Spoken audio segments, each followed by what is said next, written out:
오늘 말씀의 제목은 해산하는 수고입니다. 살다가 여러분들도 그와 같은 일들을 경험을 많이 하셨을 줄로 압니다. 그게 친구든, 그게 형제든, 직장 동료든, 그 사람에게 뭔가 도움이 되고 싶은 마음에 그를 위하고 그를 생각하는 마음을 가지고 그에게 이야기를 해주는 것이 오히려 그 사람으로부터 오해를 불러일으켜서 그 사람과의 관계가 어긋나는 그런 일들을 경험을 해 보셨을 거라고 봅니다. 그렇게 사람이 살다 보면은 그런 오해가 있죠. 악의적인 의도가 있는 게 아니라 선의에 있어서 또 좋은 관계고 친구고 그리고 친족이고 형제고 하기 때문에 뭔가 그의 편에서 좀 도움이 됐으면 해서 하는 말들이 오해를 받아서 관계가 틀어져 버리는 경우. 오늘 말씀에 사도 바울과 교회의 관계가 그렇게 가는 것을 볼 수 있습니다. 여기 사도 바울은 갈라디아 이 교회가 정말로 사도 바울이 쓰는 귀한 교회입니다. 왜냐하면 바울에 의해서 세워진 교회니까. 이 목회자가 좀 성도들이 이해 못하는 그런 게 있어요. 성도들은 목회자들이 뭐 이렇게 대접하면은 좋아할 줄 알아요. 뭐 이렇게 챙겨주고 뭐 이렇게 막 명절이다고 막 선물 주고 그걸 좋아할 줄 알아요.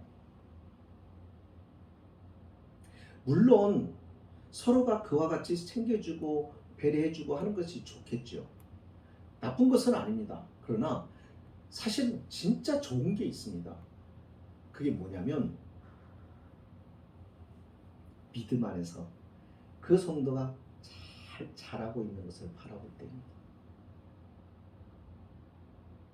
신앙생활이 잘 되어서 아름답게 주님 앞에 복된 모습으로 살아가는 모습.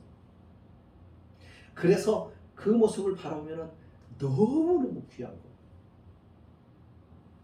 그런 성도에 대한 마음이 있습니다. 그 마음이 사실은 하나님이 주시는 마음. 그 마음이 없으면 사실은 목회하기가 쉽지가 않아요. 그래서 목회자들도 성도들로부터 어떤 때는 배신을 당하기도 해요. 그러니까 그 상처가 깊고 큰 이유가 뭐냐면 너무 사랑하고 너무 정말로 생각하고 그렇게 여겼고 그래서 그 성도들을 가슴에 품고 기도하거든요. 어쩌면 가족보다도 더 애착을 가지고 그렇게 사랑으로 그 가슴에 품고 목회하는 동안 계속 기도하고 그러니까 얼마나 정이 깊겠는가 하는 것입니다. 근데 그 마음이 하나님이 그 마음을 안 주시면은 사람의 마음 가지고는 어렵죠. 바울 역시 마찬가지입니다. 바울이 갈라디아 교회를 너무너무 사랑했어요. 갈라디아 지역에 가서 이방 지역에 가서 복음을 전하면서 한 성도 한 성도 한 성도 이렇게 세워서 결국은 갈라디아의 교회를 이루게 된 것입니다. 그래서 그 교회에 귀한 성도들이 믿음으로 자라는 모습을 바라봤습니다. 그러나 지금같이 한 자리에서 이게 목회를 하는 것이 아니라 두고 또 목회지를 향해서 이게 움직여야 되는 그런 선교적 차원의 생활을 해야 됐기 때문에 갈라디아 교회를 두고 떠난 거예요. 그런데 갈라디아 교회의 성도들의 신앙에 대하여 소문이 들려왔습니다. 그 소문이 뭐였냐면 바울이 전해준 복음이 아닌 다른 복음으로 오해돼가지고 그 다른 복음을 받아들여서 바울이 전해준 복음과 상충되는데 가만히 보니까 이 복음은 거짓된 복음이었던 것입니다. 이겁니다. 바울이 전해준 복음은 오직 예수 그리스도를 믿음으로 구원을 받는다는 것이었고, 그 소식을 듣고 그들은 예수 그리스도를 믿음으로 예수 그리스도 안에 거하고 예수 그리스도의 이름으로 행하고 예수 그리스도가 전에 가르쳐 주신 말씀을 듣고 그 말씀 가운데 행하며 그들은 모여서 기도하면서 그렇게 지냈습니다. 그런데 그 갈라디아 지방에 있던 유대인들, 그 유대교 종교를 가지고 있던 사람들이 예수님을 믿고 유대 종교를 버리고 개종을 해서 기독교인이 된 그런 사람들이 율법이 중요하다라고 말한 거예요. 쉽게 말하면 이런 겁니다. 오늘 우리도 그렇잖아요. 많은 성도들이 믿음 그렇게만 얘기하고, 믿음을 가진 성도들이 하나님 말씀에 순종하지 않는 모습들 이렇게 보잖아요. 그죠? 그러면은 그 모습을 볼 때 어떤 마음이 들어요? 이 말씀대로 살아가야 되는데 그렇게 살지를 않는 거예요. 여러분, 그러니까 그 말씀대로 살아야 됩니다. 살아야 됩니다. 살아야 됩니다. 이렇게 우리가 말합니다. 그러다 보니까는 그 말씀으로, 그 믿음 말씀대로 살아야 뭐가 되냐면 구원이 완성이 되는 것처럼 그렇게 이해하게 되는 경우가 많죠. 똑같은 것입니다.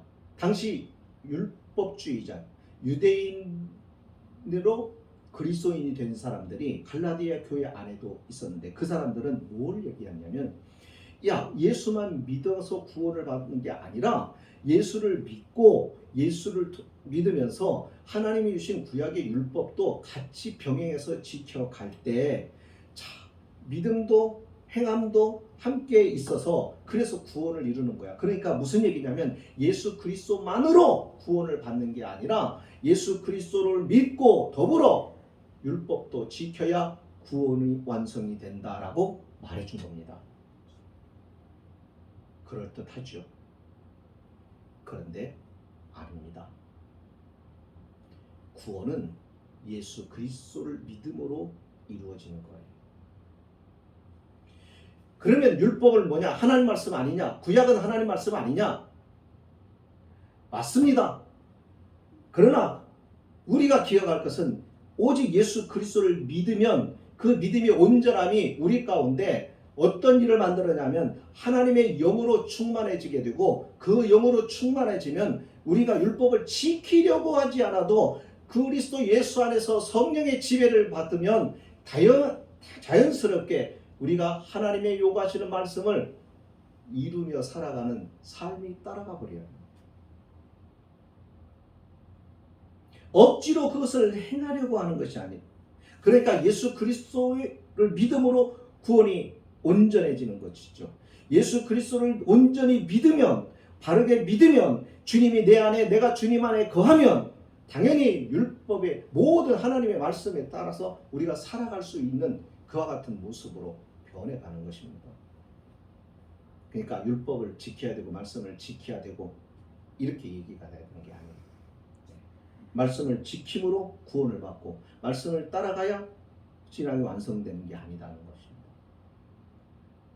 오해가 있었을 것 같아서 다시 한번 말씀을 드립니다. 말씀을 지키는 게 필요해요. 하지만 말씀을 우리가 지킬 수 있는 것이 아니란 말이에요. 못 지켜요. 말씀을 지키려고 하면 우리의 속사람이 바뀌어져야 되는 거예요. 우리의 속사람이 변화돼야 되는 거예요. 그러려고 하면은 그 우리를 변화시키고 우리를 새롭게 하시는 분이라면 예수님입니다. 예수님을 영접을 하면 우리의 눈이 떠지고, 그래서 우리가 영을 분별하기 시작합니다.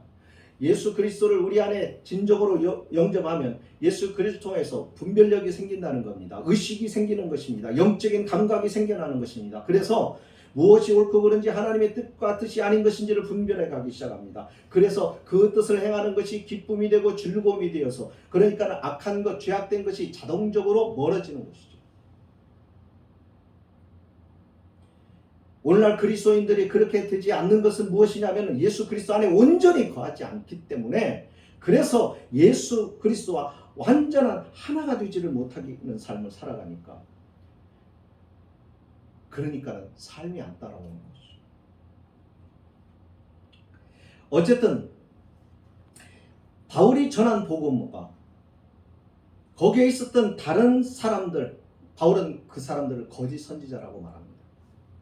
갈라디아 보면은 아주 혹독하게 말하죠. 저주를 받을 자들이라고 말합니다. 왜? 하나님의 진리의 복음을 왜곡시키고 변형시켰기 때문에.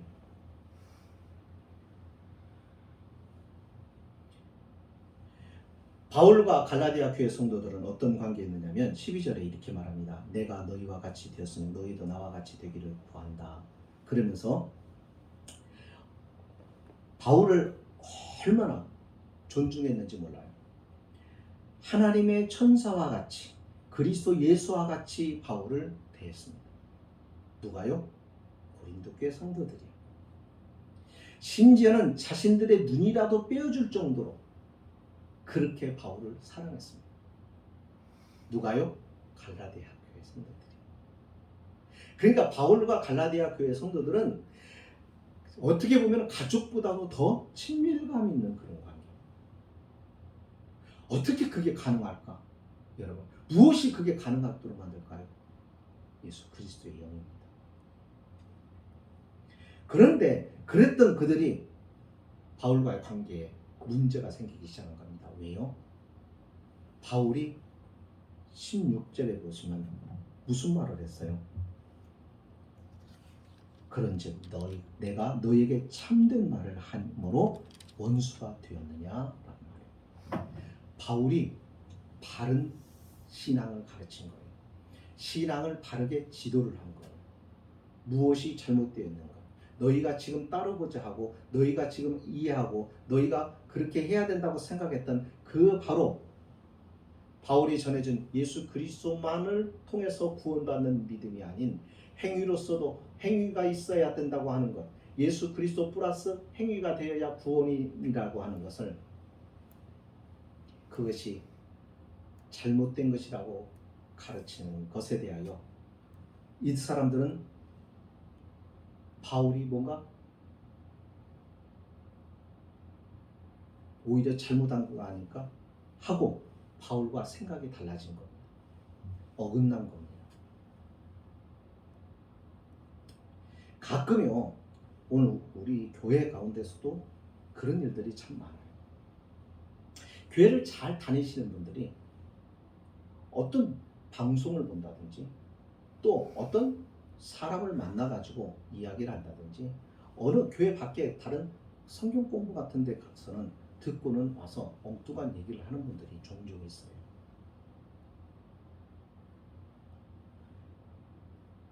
그분들이 대체적으로 그러고 오면 절대로 자기가 다니던 교회 교육자의 말을 안 듣습니다. 그 메시지가 들어오질 않습니다. 달라지는 거죠. 바로 갈라디아 교회가 그와 같은 상황들이 생겨진 것입니다. 자, 그러면 여러분, 사람들은 오해를 왜 할까? 우리가 이렇게 보면서 한번 생각해 봅시다. 왜 오해할까요? 다르기 때문이에요. 나하고 그 사람이 달라요. 다르다 보니까 관심도 달라요. 똑같은 사건을 보고 똑같은 사물을 보아도 그것에 대한 이해와 생각이 달라요. 그렇죠? 그러니까 오해할 수 있는 거예요. 내 마음과 내가 마음으로 그를 위해서 하는 말인데 그는 위해서 하는 말로 받아들이지 못하는 상황이 생길 수가 있는 거예요. 또 입장차가 달라요. 나의 입장과 그 사람의 입장이 달라요. 그래서 오해할 수 있는 일이 참 많이 생깁니다. 예수님의 제자들도 예수님을 많이 오해했습니다.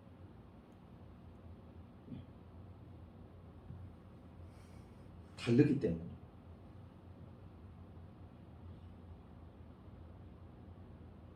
그런데 이것은 일반적인 오해고요. 믿음 생활에 있어서는 한 가지가 더 들어가요. 사람의 관점이나 사람의 입장차로 생기는 것이 아니라 그 사람과 나 사이에 개입하는 영이 있습니다. 마귀죠. 어둠의 영이라고도 말합니다. 영이 달라요. 성령이냐 악한 영이냐. 그래서 믿음 생활은 굉장히 조심스럽고 굉장히 잘해야 되는 것입니다. 어떤 사람이 일생을 바르게 살다가 마지막 끝에 가서 어그러집니다. 그래서 신앙생활은 죽을 때까지 가봐야 돼요. 처음 많이 잘 믿는다고 해서 그 사람이 잘 믿을 거라고 장담하면 안 됩니다. 저는 그런 사람들 참 많이 봤어요.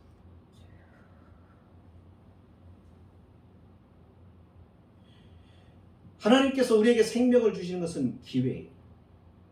주님이 우리의 영혼을 부르시기 전까지 기회를 주시는 거예요. 우리의 인생이 잘못 살았으면, 우리가 죄악 가운데 있으면 돌아서라고 하는 기회를 주시는 거예요. 시간을 주시는 거예요. 또 하나님 앞에 상급을 쌓을 수 있는 기회를 주시는 거예요. 그래서 우리에게 주어진 인생이 내게 어떠한 삶이든 간에 그 안에서 하나님과의 관계를 항상 생각하면서 살아셔야 됩니다. 그게 형통한 때든 그게 곤고한 때든 그게 기쁜 일이 있을 때든 그게 어렵고 힘겨운 싸움이 있을 때든 어느 순간에서도 우리는 하나님과의 관계 속에서 이 상황들을 접하면서 살아가셔야 돼요. 언제까지? 주님이 내 영혼을 부르실 때까지.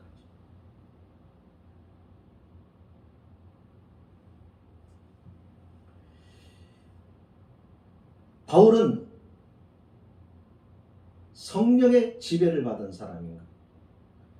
여기에 있는 다른 복음을 전해준 율법주의자들은 거짓 선지자들로 마귀의 악한 영에 사로잡힌 사람들입니다. 그래서 하나님의 진리가 왜곡되게 만드는 겁니다. 여러분, 십자가 걸었다고 다 교회가 아닙니다. 교회가 아닌 교회들이 있어요. 가짜 교회들이 있단 말이죠. 여러분, 우리가 잘 아는 명품 좋아하는데 명품 같은 거 사람들이 갖고 다니는 걸 좋아하죠. 그런데 명품이 있기 때문에 짝퉁이 있는 것이죠. 어떤 분이 그러세요. 왜 교회, 기독교에는 이렇게 막 교회들이 막 많고 막 이단이 많고 막 왜 그럴 것 같으세요? 진짜에 가짜가 있는 거예요. 그러니까 이걸 구별하고 썼어. 신앙생활을 잘 하셔야 됩니다. 17절에서 바울이 말합니다. 뭐라고 말하느냐면요. 그들이 너희에게 대하여 열심 내는 것은 좋은 뜻이 아니요라고 했습니다. 거짓 교사들이 너희들에게 자꾸 가르치겠다고, 이것이 옳다고, 이것이 바른 믿음이라고 이렇게 얘기를 하는데, 그것이 너희에게 열심을 내는 그것이 좋은 뜻에서 하는 것이 아니라 오직 너희와 바울 나를 이간시키려고 하는 것이다. 너희와 성령을 이간시키려고 하는 것이다. 너희와 예수 그리스도를 이간시키려고 하는 것이다.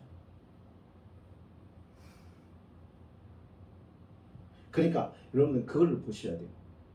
거짓 선지자들은요, 성도를 위하는 것처럼 말하고 결국은 자기의 이득을 챙깁니다.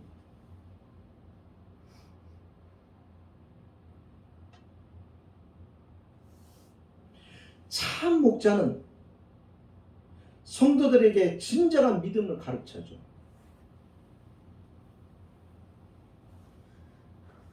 그러니까 성도들하고 어떠한 좋은 관계를 유지하려고가 아니라 그 사람 성도들하고 어떻게 좀 가까워지려고 하는, 돈 있는 부자인 성도들하고 어떻게 가까워져서 좀 덕을 보려고 하는 이런 것이 아니라 바르게 가르쳐서 바르게 하나님 앞에 세우는 것입니다. 그러다 보니까 때로는 오해를 많이 받기도 합니다. 여러분, 구약의 선지자들을 보세요. 선지자들이 백성들에게 환영받는 선지자들이 있었는가? 있었어요. 마지막 때에 하나님의 말씀을 전하려고 하면 그들은 귀를 틀어막고 그들을 싫어했습니다. 예수님은 그랬잖아요. 마지막 때가 어떻다고요? 자기의 귀를 즐겁게 하는 선지자들을 곁에 많이 둘 것이다라고 했어요.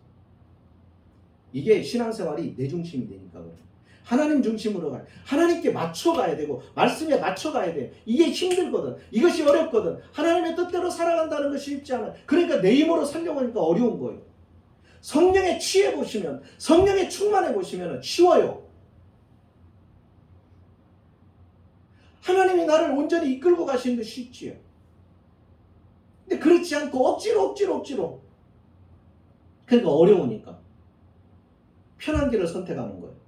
그 편한 길을 내게 맞춰주는 거예요. 목회자들도 성도들에게 맞춰주는 목회자가 있어요.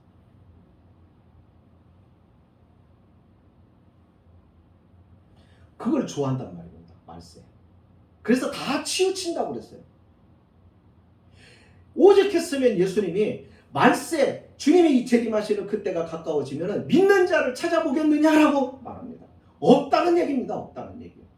무슨 소리예요? 목사님, 교회도 이렇게 많고 교인도 많은데. 제 말이 아니고 주님의 말씀입니다. 주님의 말씀은 우리가 새겨들어야 되고 주님 말씀 앞에서 우리는 고민해 봐야 되고 그 말씀 앞에서 나는 믿는 자인가 아닌가를 우리가 저울질해 봐야 되는 거죠. 왜요? 목사가 한 말이 아니라 주님이 하신 말씀이니까. 신앙생활은요, 우리가 주님의 말씀을 귀 기울이면서 살아야 돼요. 거짓과 속임이 이 세상에 얼마나 가득합니까? 도대체 뭐가 참이고 무엇이 거짓인지를 모르겠어요. 분간하기가 어려워요. 그죠? 정치하는 사람 요즘 뉴스 보세요. 누구 말이 옳은 것인지 누가 말이 틀린 말인지 알 수가 없어요. 도대체. 여러분, 누가 거짓 교사가 될까? 교회 안에서 누가 거짓 교사가 될까? 생각해 보신 적 있으세요? 여러분, 거짓 교사라고 쓰고 다니는 것은 아닙니다. 외부에서 들어와서 거짓 교사하는 사람도 있지만 그렇지 않고 내 안에서 거짓 교사가 만들어지는 경우도 있습니다. 근데 어떤 사람이 거짓 교사가 되느냐면 성령 받지 않는 거죠. 성령 받지 않는, 성령 받지 않고 말씀을 가르치는 사람이 거짓 교사. 하나님의 말씀인 것처럼 말하는데 사실은 아닌 거예요.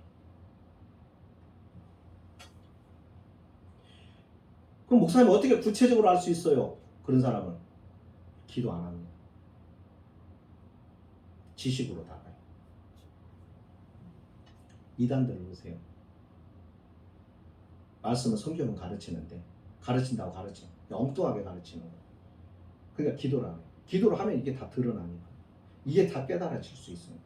아, 기도와 말씀은 같이 가거든요. 우리가 하나님 앞에 기도할 때 우리의 신앙생활에 잘못되면 성령이 우리의 기도를 하는 가운데, 기도라는 거 하나님과의 관계잖아요. 관계를 계속 지속시켜 가는 거잖아요. 인격적인 사귐이잖아요. 교제가 이루어지잖아요. 그러면 성령께서 가르쳐 주신다고, 깨닫게 해주신다고, 보게 하시고 이치를 알게 하신단 말이에요. 그래서 내가 지금 가지고 있는 이 말씀이 제대로 된 말씀인가 아닌가를 알게 하시거든. 그러니까 기도를 깊이 하는 거예요. 말씀만 가지고 하는 거죠. 누가 그렇다면 거짓 선지자에게 노란할까? 누가 그럴까요? 역시 마찬가지요. 성령 받지 않는, 성령을 받지 않는 교인 가운데 열심을 내는 사람은 위험한 사람. 열심은 있어. 열심히 모든 데 열심을 하는데 성령을 받지 않고 열심을 내면요, 꼭 탈이 나요. 자기 열심. 이런 사람이 자기를 안 알아주면요, 서운해하고 삐지고 그것 때문에 분란을 일으켜요. 문제를 만들어요. 성령을 받은 사람은 그렇지 않습니다. 알아주지 않아도 하나님 앞에서 신실하게 자신의 헌신하고 충성합니다. 이게 다른 거죠. 여러분, 교회를 누가 분열시켜요? 교회 안에 있는 성령을 받지 않는 사람입니다. 안 믿는 사람이 교회를 부수는 게 아니에요. 여러분, 요즘 막 이제 우리가 그런 좀 안타까운 게 뭐냐면, 여러 가지 이제 지금 코로나 때문에 예배 모임 중지하고 막 그럽니다. 근데 사실은요, 이거 우리가 정부 자체가 행정적으로 헌법을 어기는 거예요. 신앙의 자유는 그렇게 정해서 못하게 하고 이렇게 할 수 있는 게 아닙니다. 이건 기본법이에요. 인간의 기본법이에요.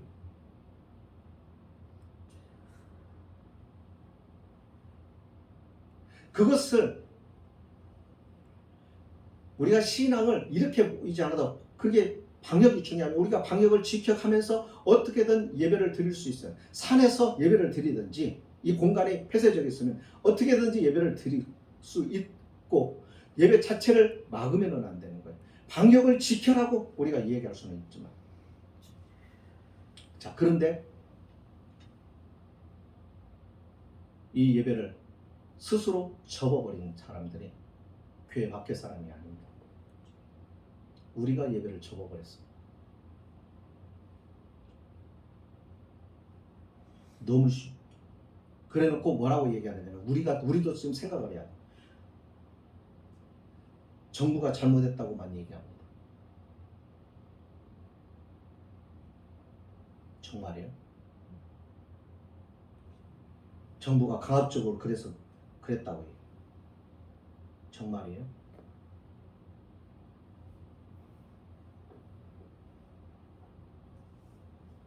아니에요. 우리가 그렇게 해놓은 거예요. 그러니까 여러분 기독교는요 어차피 핍박을 받는 거예요. 그나마 이게 나은 거예요. 북한에 가보세요. 북한만 그러겠어요? 모슬렘권 가보세요. 거기서 신앙생활 하는 사람은 모든 핍박을 다 받으면서 거기서 믿음을 지켜나가는 거예요. 그게 신앙이라고요. 그게 믿음 생활이라고요.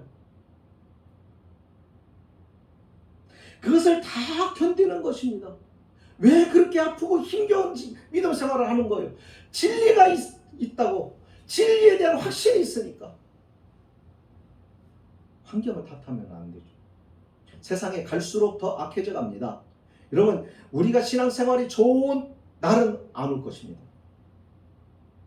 믿음 생활이 하기 좋은 환경이 절대로 앞으로는 안 올 것입니다. 더 힘들고 더 어려운 상황이 펼쳐질 것입니다. 이제는 강다산에서 설교한 저도 붙잡혀갈지도 몰라요. 차별금지법이 통과가 되면 여기서 동성애는 죄입니다. 행하지 마십시오. 이 말 하면은 여러분 그 법에 걸려서 목사는 끌려갑니다.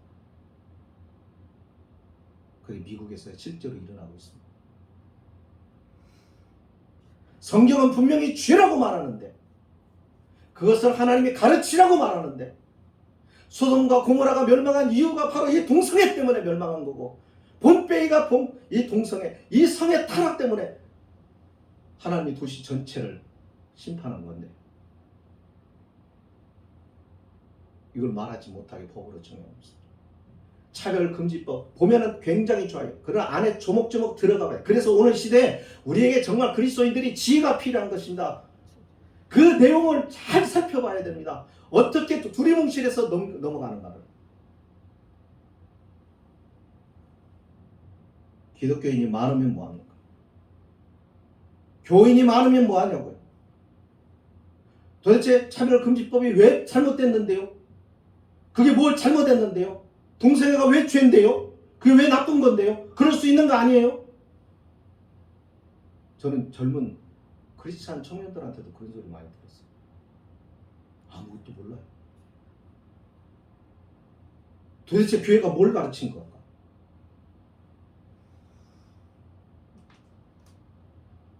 여러분, 제가 볼 때는 참 그 문제가 심각합니다. 그래서 마귀는요, 이런 사람들을 숙주로 삼고 마귀는 교회 안에 둥지를 탑니다. 그리고 어떻게 해요? 교회를 분열시켜요. 그래서 바울이 격려하는 거예요.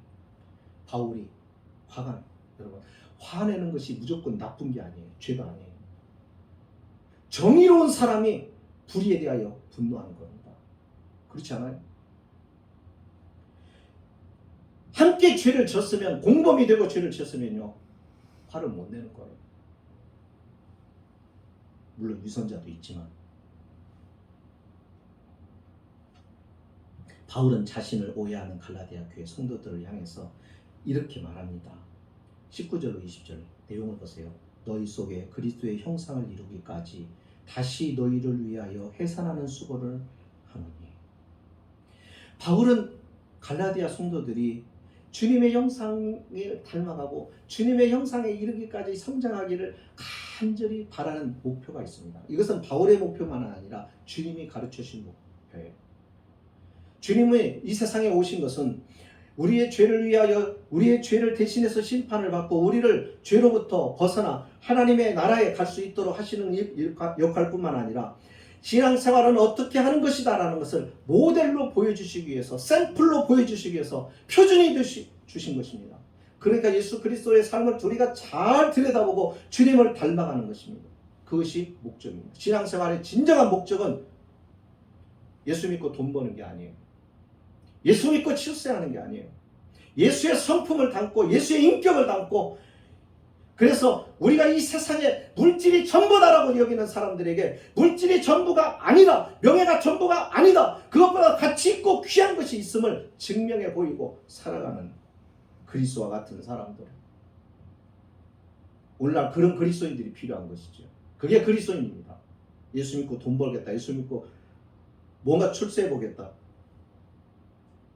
가난했을 때 그렇게 했다 보니까, 어렵고 힘든 사람은 주님이 그렇게 도와주시기도 하십니다. 그러나 그게 목적은 아닙니다. 예수의 형상을 이루기까지. 그래서 하나님이 고난을 주시는 거예요. 이걸 통해서 우리가 다듬어지거든요. 인격이 다듬어지고 변하거든요. 그래서 하는데 성도들은 그걸 모르는 거예요. 그걸 이해를 못하는 거예요. 때로는 강단에서 하나님의 말씀에 대해서 이야기를 하면은 도대체 이해를 못하는 거예요. 목사님 같으면 어떻게 그렇게 해갖고 목회를 해요? 목사님 그렇게 하면 교인들 안 와요. 교인들이 목적입니까? 목사가 목회가? 한번 생각해 보세요. 많은 사람들을 불러 모으는 것입니까? 그러면 여기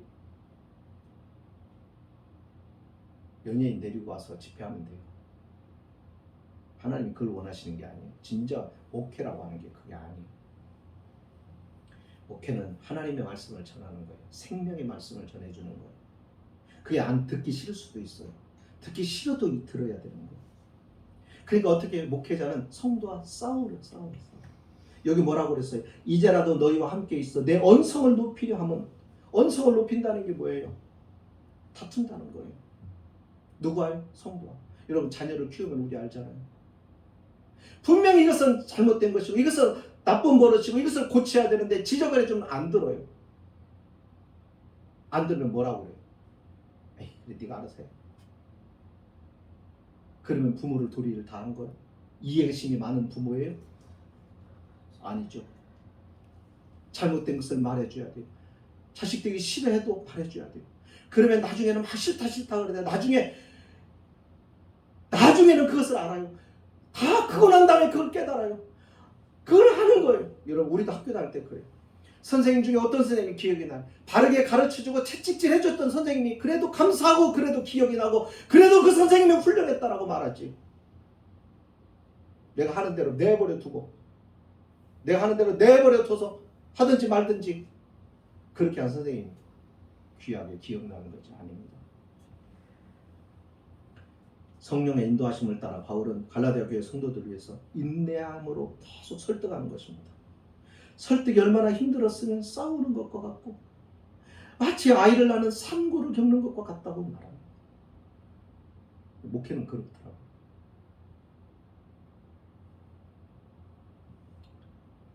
목사가 힘들어요. 안 싸우면 쉬워요.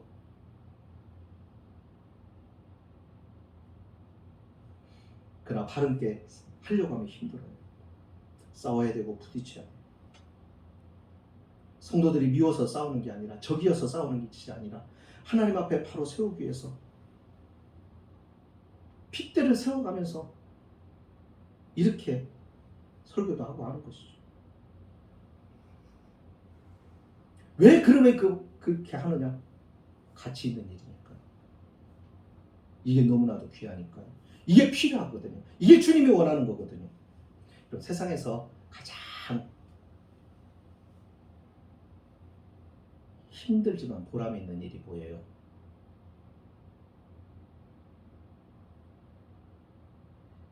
힘들어요. 근데 보람이 있어요. 그게 뭐냐면요. 자식 키우는 거. 사람 키우는 거. 나라도, 교회도, 가정도 사람 키우는 일이에요. 그러니까 사람을 키우지 않으면 의미가 없는 거예요. 교회는 하나님의 사람들을 키우는 거예요. 가정도 하나님의 사람을 키워야 되는 거예요. 근데 일이 쉽지가 않아요. 어려워요. 힘이 들어요. 여러분, 부모가 자녀들로부터 존경받아야 되는 이유가 뭔지 아세요? 바로 이런 힘든 일을 하기 때문에. 자식한테 가장 많이 상처를 받는 게 부모예요. 자식도 부모에게 상처를 받지만 부모도 자식들한테 상처를 받아요. 그런데 그 상처가, 자식은 가요. 오래 가요. 근데 부모는요, 그 상처가 금방 사라져요. 왜요? 사랑하기 때문에. 그 사랑이 없으면 이거 감당할 수 있을까요? 못하죠. 사랑이 있으니까요. 근데 이 사랑은요, 어디서부터 왔어요? 하나님의 성품이 사랑입니다. 그래서 하나님이 부모에게는 자식에 대한 이 사랑을 주셔요. 당신의 성품을 부모에게 주셔서 그 성품을, 그 사랑으로 자녀를 키우게 하는 거예요. 사랑이 없으면 못 키우는 거예요. 누가요, 남의 자식 키웠다고 해봐요. 사랑이 없는데 키울 수 있을 것 같아요? 못 키웁니다. 못 키워요. 사람처럼 힘든 게 없어요. 여러분, 목회가 힘든 이유가, 직장에서는요 그냥 잘못하고 그러면은 한 기준에 안 맞고 그러면 잘라버리면 그거 아니지만, 목회는 그런 게 아니거든. 끝까지 괴롭히고 힘들게 하는 성도들 품고 가야 되는 거예요. 그걸 다 가슴으로 끌어안고, 힘들면은 그 성도에게 다 쏟아붓는 것이 아니라, 맞서서 싸우는 것이 아니라, 그 힘든 가슴을 갖고 하나님 앞에 기도하면서, 하나님 앞에 치료를 요청하면서 성도를 품고 가야 되는 게 목회거든요.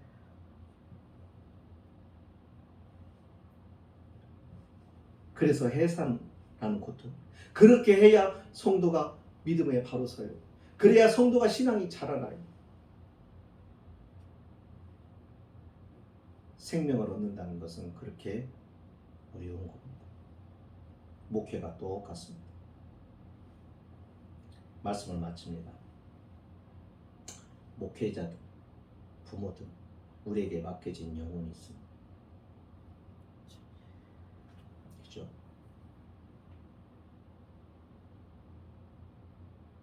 목회자는 성도, 부모에게는 자녀, 그 영혼을 위하여 해산의 수고를 기꺼이 감내하시라. 그 수고는 하나님 나라의 상급이 될 것입니다. 그 수고는 헛된 것이 되지 않을 것입니다. 그래서 그런 말이 나옵니다. 하도 속을 썩이는 자녀가 있어서, 그래서 그 어머니가 그 자식을 어떻게 하면 좋을지 너무 답답하고 속상해가지고 낙심이 되어가지고는 목사님을 찾아왔습니다. 어떻게 하면 좋을까요? 날마다 와서 기도 요청하고 기도해달라고 그러고 너무너무 귀찮은 거예요. 막. 그러니까 그 목사님이 막 짜증스럽게 그 성도에게 말했어요. 뭐라고 말하죠? 기도하는 자의 자식은 망하지 않아. 그랬어요. 안 와도 된다. 나 안 찾아와고 당신이 기도하는 동안에 당신의 자녀는 망하지 않아요. 하나님이 붙들어 주신다. 근데 그 책망이 위로가 돼가지고, 그게 소망이 돼가지고, 내가 기도하는 한 내 자식은 망하지 않는다고 그렇게 하나님 앞에 기도해서 그 기도가 성취되었는데, 그게 누군지 아세요? 성 어거스틴의 어머니 모니카입니다. 성 어거스틴은 방탕인이었어요. 사생자를 낳고 성적으로 난무하고 방종하고 살았다. 그 자식을 바라보는 어머니가 그렇게 기도를 했는데 돌아오지 않으니 미쳐버릴 것 같았어요. 하나님 앞에 절망적인 상황의 목사님을 찾아가서 이야기하는, 목사님이 그 얘기를 듣고는 위로가 되어서 기도했어요. 결국 그 아들이 돌아와서 성자가 됩니다. 이게 해산의 수고입니다. 여러분 편하게 예수 믿으려고 하지 마십시오.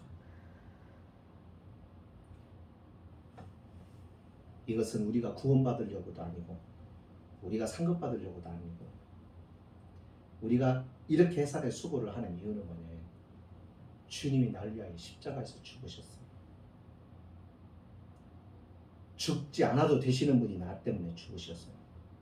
그 은혜를 입었어요.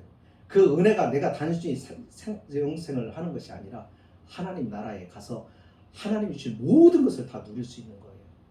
하나님의 자식이라고 하는 이름으로 누릴 수 있는 거예요. 그렇다고 한다면 그 감격과 그 기쁨이 있어서 그것이 너무나도 귀하니까 수고를 자처하는 것입니다. 이게 믿음입니다. 이게 믿음 생활입니다. 여러분 세상을 편하게 살지 말고 우리 주님 앞에서 우리가 정말 값지고 귀한 것, 사람을 키우고 사람을 세우고 이와 같은 일에 해산의 수고를 아끼지 않는 믿음의 신실한 자, 정말 이 세상에 유익을 주는 사람, 이 세상에 빛이 되어주고 소금이 될 수 있는 하나님의 사람으로 설 수 있기를 주의 이름으로 축복합니다. 기도하십니다. 걸어가신 하나님,